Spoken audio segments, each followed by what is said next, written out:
Okay, everybody, welcome back to Your Crisis Coach with the amazing, stupendous, beautiful, friendly Scott H. Silverman and myself, Fredd Carroll.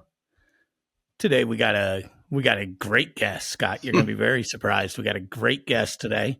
But before we introduce my guest, I got to ask, how's Scott H. Silverman doing? I'm well, Fred. I took your feedback to heart last week and realized that I need to get on a more positive plane. Although this weekend I did get pulled over by law enforcement, but no ticket. I said I was distracted. He goes, they have tickets for that. I go, well, you heard my dog barking, which he did when he tapped on the window. So he says, I'm just going to let you go and wish you a safe travel to wherever you're going. And remember, don't drink and drive. I said, okay, I appreciate that. Now, he actually asked me, he says, pulled me over. He says, have you had anything to drink? And I said, no. And then he got my ID, ran me, and then come back around my window and says, when's the last time you had a drink? And I said, well, about 40 years ago. It was Thursday, late at night in New York City. He goes, I get it. And he started to laugh. He goes, okay, I just wanted you to know I kind of saw you almost run through the red light, but you didn't. I wanted to make sure you're okay. And I said, I appreciate that. So that was a positive experience, considering, how high the heart rate goes up when you see the red lights. And the interesting thing is, we were talking about it, Michelle and I, when's the last time I got pulled over? It was like 3:00 in the morning in Lake Tahoe, years and years ago. The kids were asleep in the back seat. We just left to come back to San Diego. And what happened was I had four bikes in the back of my rig. And I was driving kind of slow because I just pulled out of the, condo that we rented for the weekend. And I was going slow. So he goes, you were really going slow. I said, well, you were kind of following me pretty close. So I wasn't sure what was going on. So, and it's windy roads up there. And so he, asked me if I was drinking. And I said, no, got my kids in the back, wife over here. We're just leaving to head back to San Diego. So he gave me back my ID and I drove away. So. Well, it's good. It's one thing that I often tell people. I've never been arrested in my life. And there's that old joke Chris Rock says, well, what are you bragging about? Yeah. You're not supposed to get arrested. So yeah. What are you so happy about? It's like saying he says, it's like saying I take care of my kids. Well, you're supposed to take care of your kids. What are you bragging about? I used to hear that all the time, because I worked with a lot of people coming out of jail and prison. They used to say to me, gee whiz, Scott, you have no idea what we've been through. I said, no, the difference between you and me is you got caught, I didn't. And we developed a relationship from there. Yeah. It's true. So I'm going to bring in our guest, Go ahead. Okay, if you don't mind. I'll do an introduction, because we all want to help. We want to protect the people we love. Always. We want to solve their problems and keep life running smoothly. But in trying to fix everything, we sometimes make things harder for them and for ourselves. And that's where You're Not God, That Job Is Taken steps in. So in this heartfelt, relatable, and often gently humorous guide, Scott H. Silverman, addiction recovery expert, crisis coach, and CNN hero, shows why letting go of control can be one of the most loving choices we make. Drawing from his own journey from addiction and rock bottom to over 3 decades of sobriety, Scott offers a refreshing truth. You are not the answer to everyone's problems, but you can be a part of their healing. Through inspiring stories, practical insights, simple tools, You're Not God, That Job Is Taken teaches you how to support without controlling, how to lead with empathy instead of perfectionism, how to listen more deeply to those who need you, and release the pressure of trying to do it all. So whether you're a worried parent, a burnt-out leader, or someone feeling overwhelmed by the demands of life, this book will give you hope. It'll give you perspective. It'll give you a clear path forward. It's not about saving everyone. It's about showing up, making space for growth, and choosing the progress over the perfection. Because real love listens. Real change happens when we stop trying to be God and we start being fully present. So today's guest is my friend, Scott H. Silverman. Fredd, it's nice Welcome to to be the here. show, Thanks Scott. for having me, and awfully nice things you just said. Hopefully it's something that was written by people who are smarter than I am, and I know that's true.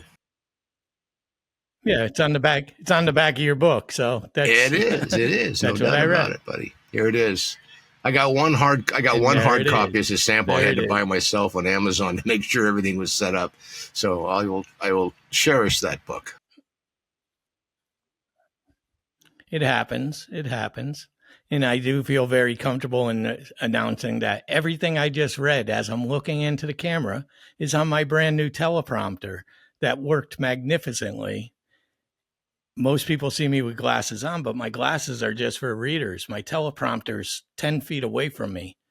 And it just comes across the screen. It's beautiful. Yeah, I'm like you got a your pro equipment now, tight, Scott. brother. Like to see it. Yeah. So tell us about You're Not God, That Job Is Thanks, Taken. Fredd, and I appreciate our relationship, and I think you and I both understand this title pretty well. The concept of the book, You're Not God, That Job Is Taken, is to not only, use the finger of shame towards those who think they're God, but also for those who feel like they need to be, or they have to act as if the perfect parent, the perfect teacher, the perfect this, the perfect that. You don't have to be perfect. You have to understand that you're just, I like to call it, one of God's children. And it's not really a religious statement. It's just more of understanding there's a power greater than ourselves, or a higher power, and I'm not it. And to be totally transparent, this was the title of my book almost 5 years ago.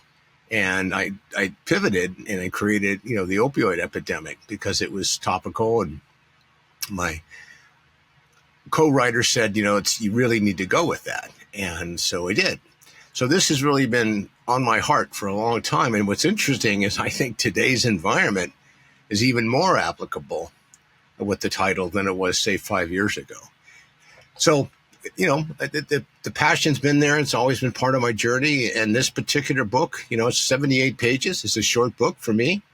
And I'm excited about getting it out there and getting people's feedback and hearing what people think and say. And one of the things that I actually wrote in the book, which is, I'm not going to read chapters or portions of it, but I said something here which I thought was kind of glib, but I want to read it so I get it right. Hopefully I can find it.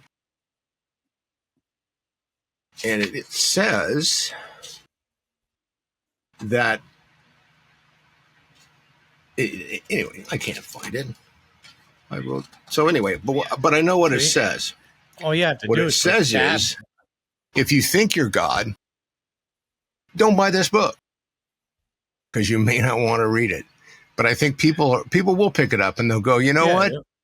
God, I've got somebody in my family, or I'm that person in my family, and I really need to be a more loving, caring, better person. And I think when you see, and you and I talk about this almost every week, what's going on in the world. And I believe neither one of us takes a political position around this, because I don't think it's being left or right. It's about, right and wrong. And we just recently, the catastrophic event with Kirk being shot at a rally at school, where he was going to, what's his slogan, color me wrong, or ask me a question, or prove me right, or prove me wrong. And all it was a conversationist who, I don't necessarily agree with the guy, but for someone to take someone else's life because they don't know how to process their own feelings, there's a major systemic problem in our country. And I think we really need to make some creative changes quickly, and some systemic changes as soon as possible, because that's no way to react to somebody when you're unhappy with them. And if you react that way and you internalize it and don't process it and talk about it, you can be even worse shape. Just read somewhere today, a guy was sharing how he was talking about people who need help. And he says sometimes all someone needs is 8 minutes of someone to listen to them. And I agree with that. All it takes is sometimes a person to just simply say, how can I help? How can I be of service? What's going on? Do you want to talk about it? By the way, I'm here for you if you ever want me or need me, and be willing. One person helps one person. I think that's how it works. Yeah. And yeah, you're right. The Charlie Kirk thing, I think it's safe to say, if people that have listened to our show here, our podcast, that we probably tend to disagree with most of the stuff he was talking about, but he was never choosing violence as an answer to this. He was a guy that was willing to debate, and some people might say he brought this on himself, and so nobody brings on their own murder. It just doesn't work that way. He didn't deserve this. He's just a person, and the person that did the shooting, like you said, did not process the moment. So, but getting back to your book, I enjoy all the stuff that came with it. All um the book cover. The cover is amazing. Did you play I any did. Well, role first of in all, that? orange is my favorite color, and you put it in here with our framing. Secondly, I like simple type or fonts, if you will. I want to make it simple and easy for people to read. And I really wanted to do a short book, and I wanted the font to be inside to be simple. So the concept is it's simple, meaning you don't have to go to a thesaurus or talk to Chat GBT to understand the messaging. You might want to get clear on it, but every word of the book is, well, I would dictate it because I like the interview process, because I can't, when I find myself typing and writing, I worry about grammar and spelling and semantics, and I'm not as free flowing. So I worked with a publishing company, Fawcett, and we did an outline each week or every other week, and the interview questions were approved by me, and then we went through the interview, and I asked about the middle through the book, I want you to add some questions to the interview, so things are coming at me that I hadn't thought about, and ask your people, internally from an editorial perspective, what are we missing? What isn't clear? How do we make it more focused and heartfelt and loving and easy for people to go, I have that in my life. And, with my lived experience with what we've been doing together, just you and I, Fred, there's a ton of information that we all run into every day, but to deal with it in a way where, that saying, you do what you've always done, you get what you've always gotten. I want to encourage people to step back, take a deep breath, let it wash over you. Maybe before you react, do some journaling, write things down, meditation, prayer, talk to some others, get some help. So don't go with what you don't know, become informed, and then share it with the people you trust, who will give you honest feedback. And rather than be an outlier, be an inlier. Get on the bus with us. And if you don't want to be in this bus, get on another bus. Yeah. Yeah, you're right, though. Even with feedback in general for anything that you're doing creative, the positive feedback it's great. But when it's fake positive feedback, it's actually worse.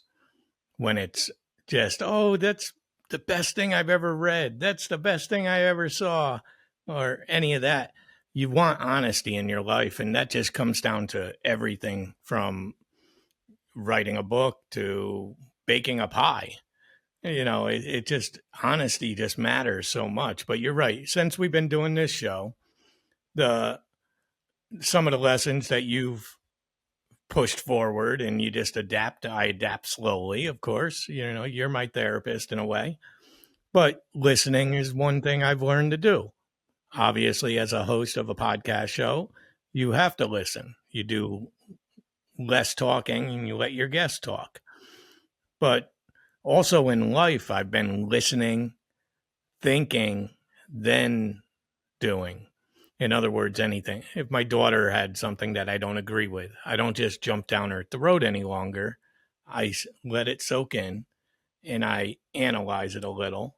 Then I approach it from a sweeter nature rather than anger or anxiety or say something that you regret. So, So, and that's and worked let in me my press life. you on that, Fredd, a little bit.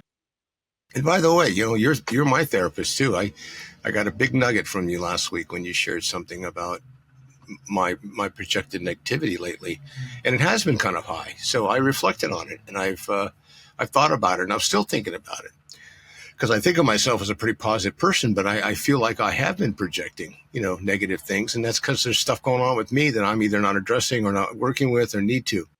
But what you just said about shifting with your daughter, the concept of if it's not working, why not do something different? If you're not getting the kind of reaction or outcome or pleasure from something you're doing, take a look at it. I mean, maybe the way you're doing it could be adjusted. Maybe not doing it should be looked at. Maybe finding a different option. Maybe checking in with some other professional or in a field that might be helpful that you trust. A faith-based group, an old coach, maybe a neighbor, maybe a senior citizen who you've helped over the years, and sit with and talk with them, because think of the wisdom they have. And most people, I think, enjoy helping others. You just have to give them an opportunity to do it. And some people will just sit there quietly because no one's called on them. But when they get called on, it's amazing what you'll hear from somebody, because they'll tell you, say, hey, I need your feedback. Would you be willing to listen to me for a few minutes and tell me what you think about what you're hearing from me? Yeah, one of the big things with a adult daughter now, she's 25, is realizing that her choices are her choices. I don't have to like them. And knowing where to step in and when to step in. What's my business and what's none of my business. Because she is an adult and I raised her to think for herself. And I've got to accept that now. And it's hard to accept. You think you know everything. A parent always thinks they know everything, but we But really we don't. always think that. So to your point, if you're a parent and you're thinking, well, wait a minute, I'm the parent. Well, okay, you're the parent, but at the end of the day, if you think about it, what is it you could be doing as a parent to maybe be a little better at what you do, or maybe be a little less involved in what it is you think you're doing that you believe you might be helping, but in many ways could be pushing something away that you really want to pull towards you? Yeah, listen, that's the one book that never was written, even though there's 1,000 books on how to be a better parent. None of them are correct because each kid is so different and each parent is so different. You're learning on the fly, and I get the feeling you don't know everything and learn everything right up to your last breath. It just doesn't. You never Well, know and it when you all. look at today's world, something in the last 10 years that you and I didn't have growing up at all is the internet, is social media, is the messaging that's coming out, where people are, I'm getting these messages on a regular basis. Hi, I saw your profile on blah, blah platform, and I was curious if you'd like to be my friend. And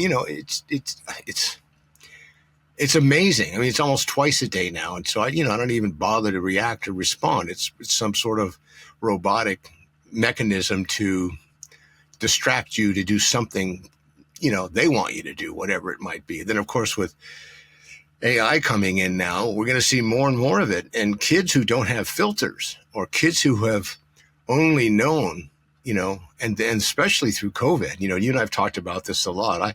One of my biggest fears is those who were the youngest, who were on the internet from 2 hours a day up to 12 hours a day. What will that long-term effect be on them?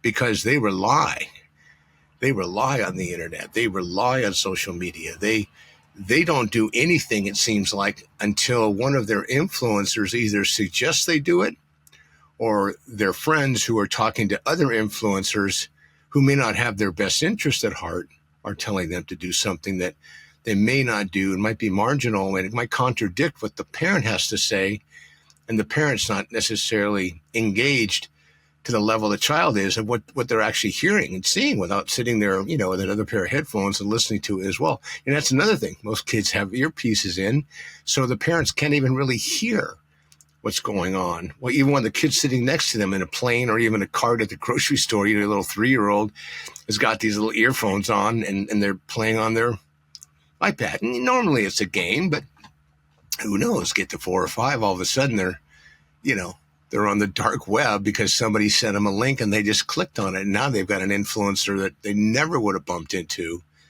if it wasn't for somebody else suggesting they do. And that's another way to spread a positive word too, but that doesn't happen as often, it seems like. Right. For all the good things that technology has given us, it's become part of my life every day, obviously. That's what I do for a living, is online. Everything's online that I'm doing. From this show right now, we're recording online. I mean, me and you have never met. We're managed to. So we didn't have this opportunity, when we were growing up. We also didn't have competition, like probably more towards girls, I would say, than boys. But I only had to be the best looking kid on my block to get the pretty girl. Now you got to be the best looking kid in the world. You're competing. Right. With and you got to be on the best Bulgaria. block, or at least have a screensaver behind you that shows you're on the best block. But look how people can fake that now. I mean, you can do anything. You can put a background on. You can, enhance your voice. You can, change microphones. You can sound differently.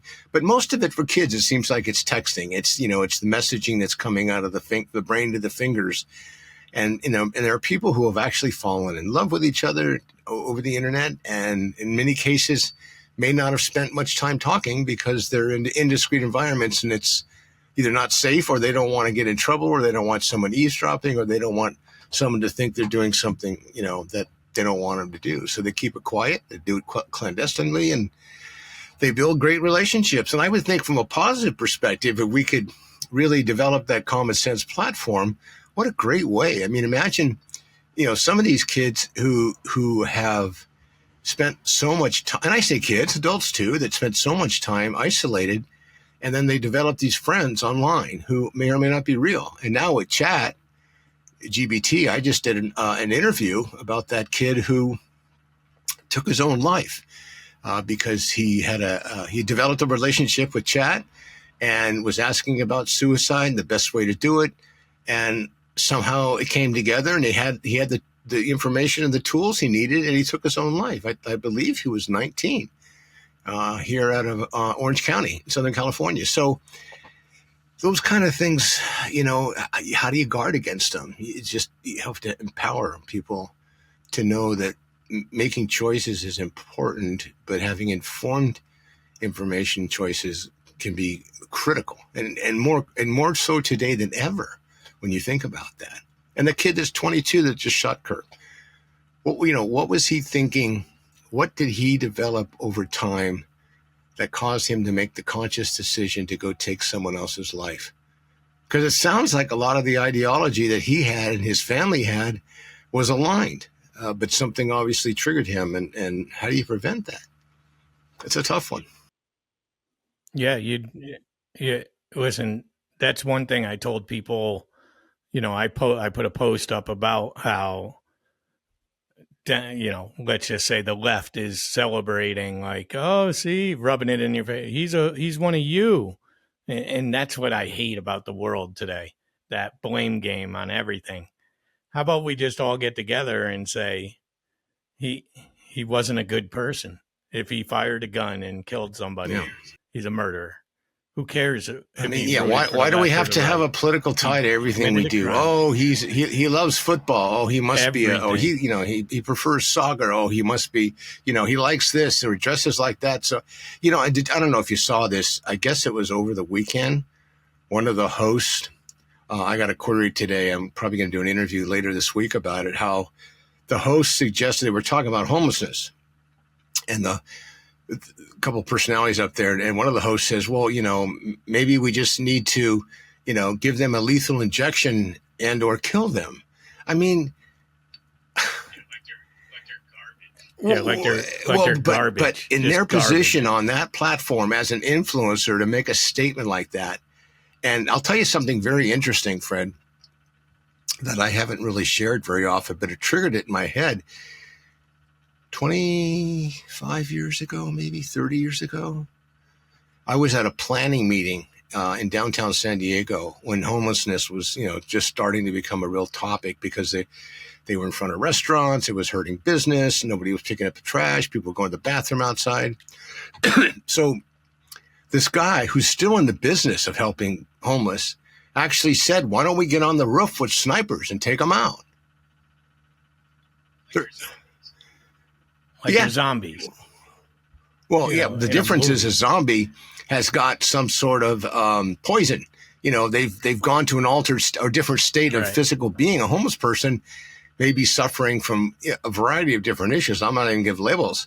But the idea of someone saying, because imagine what people, what people say quietly, we got to get rid of the Jews. We got to get rid of this. We got to get rid of that. And it's like, saying something like that out of frustration with someone you trust, like behind closed doors, I guess. I don't want to say it's okay, but if you're going to do it, that's the place. But to do it publicly and then on a platform, like a major media market and make that kind of statement and then the next day apologize for it, but almost like I'm saying I'm sorry because I need to say I'm sorry. That's kind of what I heard from that. But I'm sure they thought about it and their families and friends and their cohorts said, how do you say something like that? I don't know, 2, 3, 4 million people watching and then another 10 million people read about it when it goes viral. That's just horrible. And for people who are weak and undecided, they may think, well, there's a solution I never thought about. Well, I run into it all the time, on the YouTube side of game. Unfortunately, you have to be controversial in order to succeed. And that's what it sounds like he was being, as controversial as possible. He figured just saying this would blow over or whatever. People would watch it and stuff. But they get so aggressive and they say things wrong like that. But for instance, when I'm doing a YouTube video and nobody watches it, say I don't get the views, you have to pay attention to so many different things like, did you title it correctly?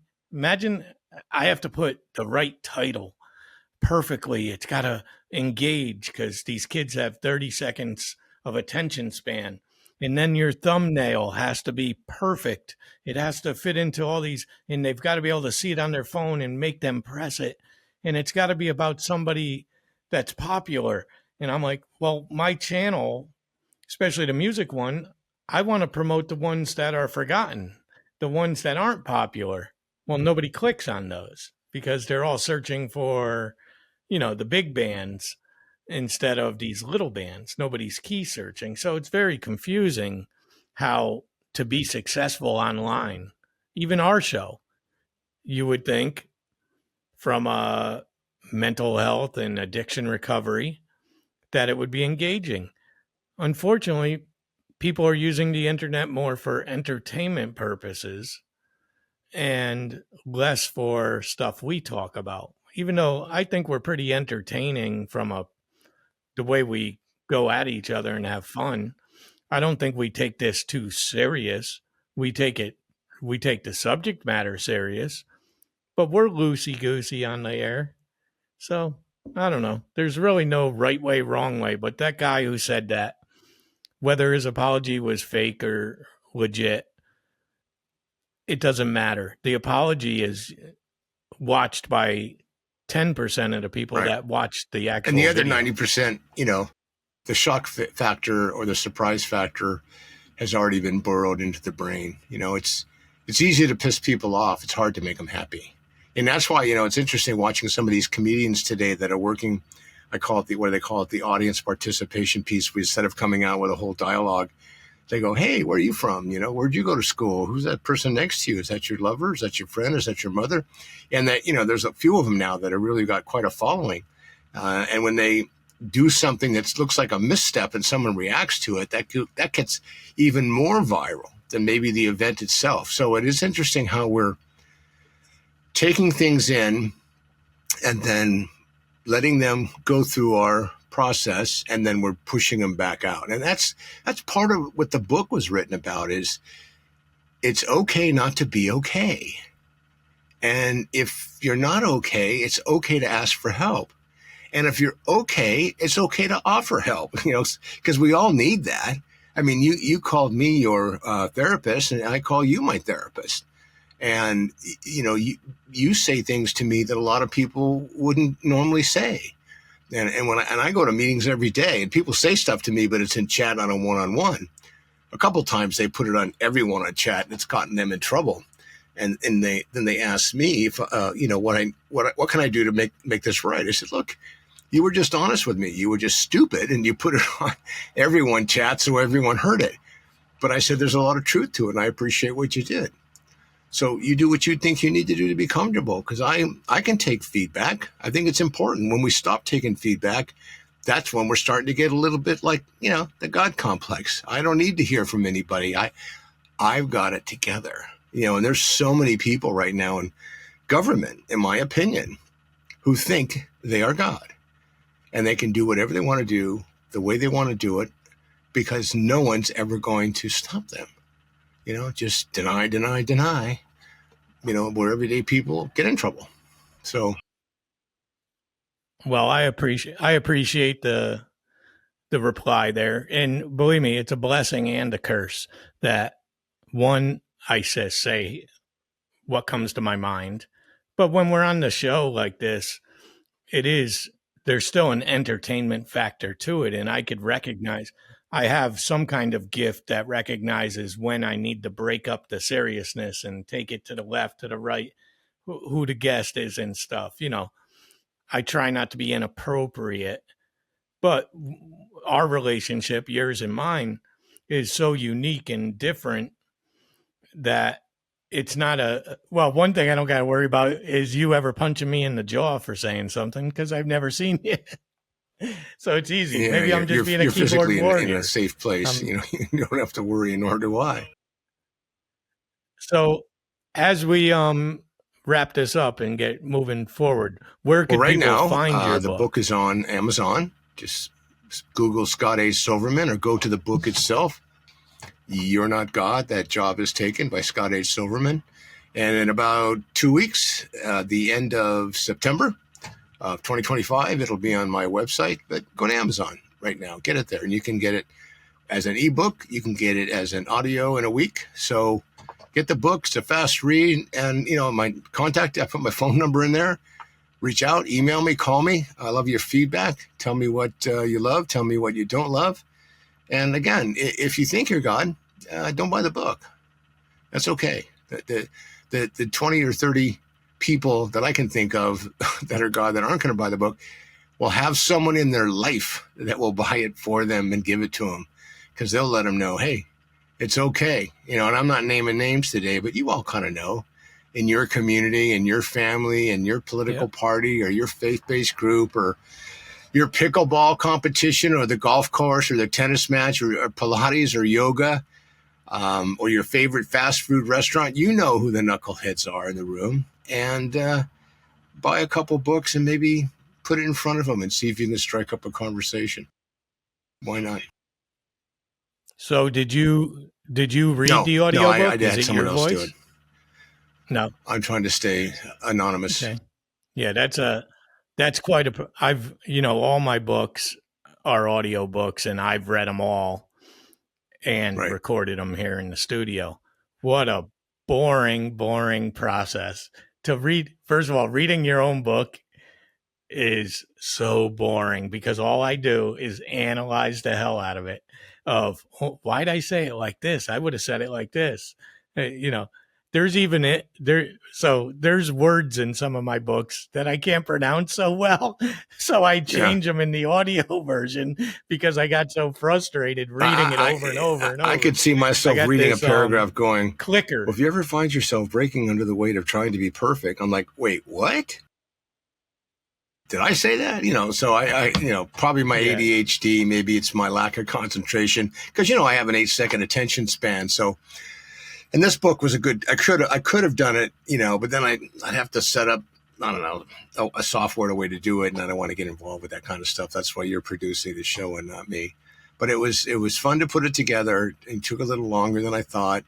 And it's not self-published, actually. I've got the combined publishing with Fawcett, which I'm excited about because there are a lot of bookstores, I don't know if you know this, I'm sure you do, won't take your book if you're self-published. One of our biggest bookstores in San Diego.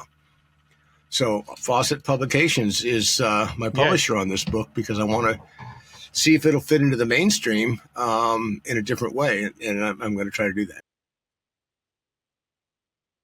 Well, that's one reason that I started VSZ Publishing was because I wanted to have a publisher. So I basically self-published it through my own publishing company, and and you just LLC it. That's a little hint out there for anybody struggling with that. Just open your own publishing I company. did that on my. It's not that. I did it on my first book. I think I did it on my first book. But this is a boutique independent bookstore, and they're pretty successful here in San Diego. And they Googled it and they called me on it and said, "Well, you're not listed by, and you have to have this." And I thought, oh my God! But I ended up using a third party to help get me in there, and it was one of the most successful book signings they've had in their bookstore. Sales per hour. And a big author had been there the week before, and I outsold them. There was a big write-up in the paper. I'll send you that if you want. It's kind of cool. It was just timing, coincidence, and we had over 110 people in the bookstore. They never had that many people in a night, so I've had that experience. Yeah, I think the one of the ways that they discover that is your ISBN number, which is your digital number. If you get it through Amazon, they know it's self-published. So you have to buy your own. And to buy one, it's like $129 to buy one. To buy two, it's like $150.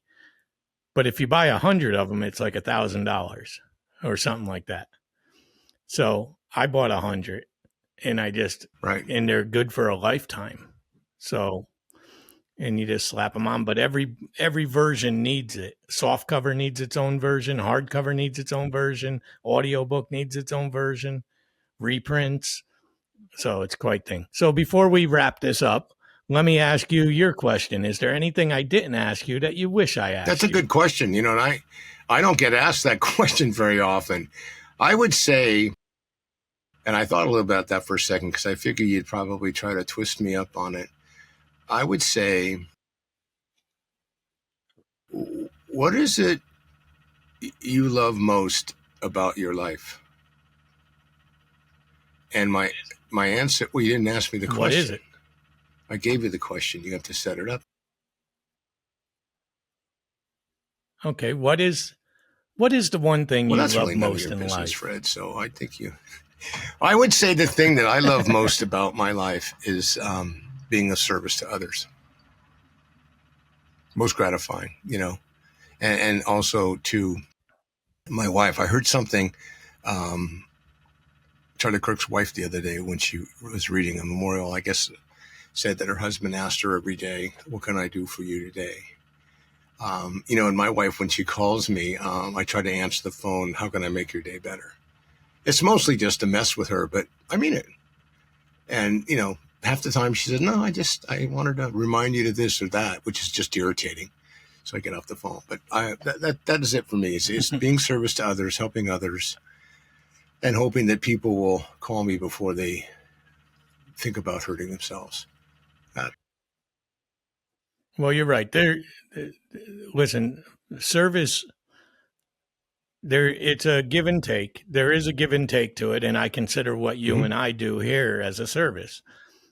And the give and take is my karma is so much cleaner due to it. It's almost built into my Monday now.